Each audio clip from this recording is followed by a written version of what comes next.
Mirë, le t'i futemi një ideje, një teorie vërtet befasuese.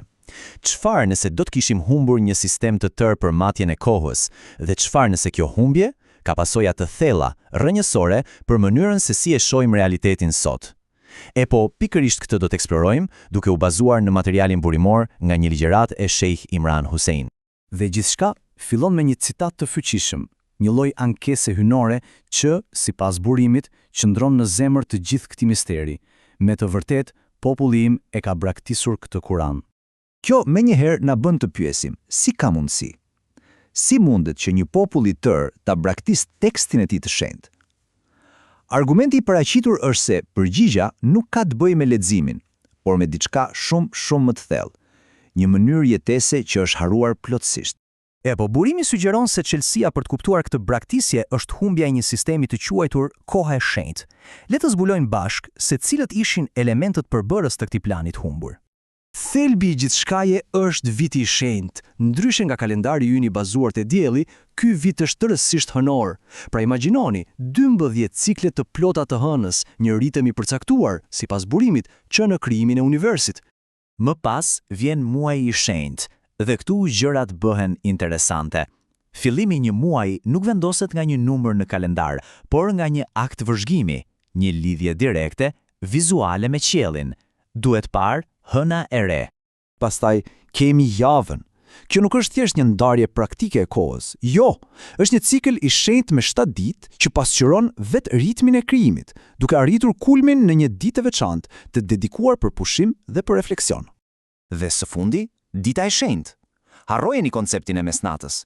Në këtë sistem, një ditë e re nis me atë shfaqje spektakolare ngjyrash në qiell, në perëndim të diellit. Ritmi ynë pra lidhet direkt me ciklin e natyrës. Pra lind pyetja, si ndodhi ky kalim? Si u braktis ky sistem kaq i lashtë e natyror për t'u zëvendësuar me orët dhe kalendarët që përdorim sot? Pikërisht këtu, sipas burimit, fillon ajo që quhet braktisja e madhe. Këtu shohim një përplasje të dy botkuptimeve. Nga njëra anë, koha si një përvojë e jetuar, e lidhur ngushtë me ciklet qiellore, diçka që vëzhgohet. Nga ana tjetër, koha moderne, një koncept abstrakt, i llogaritur, mekanik dhe i njëjtë për gjithë. Shkputja e parë e madhe ndof te viti. Sistemi i shenjtë ndjek hënën. Sistemi modern e lidh gjithçka me diellin, duke na dhënë kalendarin që njohim të gjithë, nga 1 janari deri më 31 dhjetor. Më pas muaji modern e ka humbur çdo lidhje me fazat e hënës. Është thjesht një ndarje, le të themi arbitrare, e vitit diellor. Lidhja me qiellin është prerë. Dhe së fundi, vetë dita. Kalimi natyror dhe i dukshëm i perëndimit të diellit zëvendësohet nga një moment i padukshëm, artificial dhe i sakt deri në sekond, mesnata.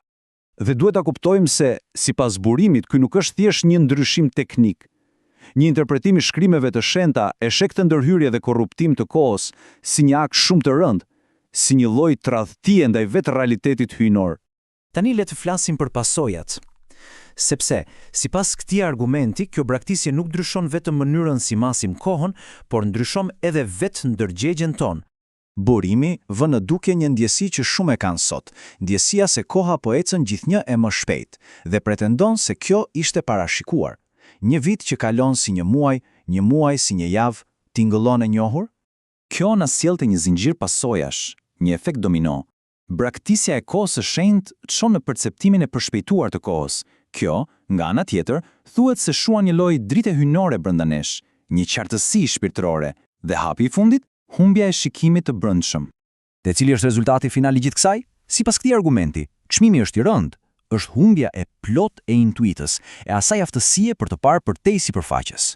Pra, kemi sy, por nuk shohim dot. Kemi vesh, por nuk dëgjojmë dot. Mbetemi të paaftë për të depërtuar në thelbin e vërtetë të botës që na rrethon. Kjo pyetje vjen natyrshëm. Kush ose çfarë mund të ishte fuqia pas një transformimi kaq të plot, kaq global të vetë konceptit të kohës? Përgjigja që ofron burimi është një figurë qendrore nga eskatologjia islame, pra studimi i kohëve të fundit.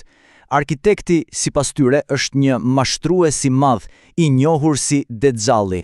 Por pse? Cili do të ishte qëllimi?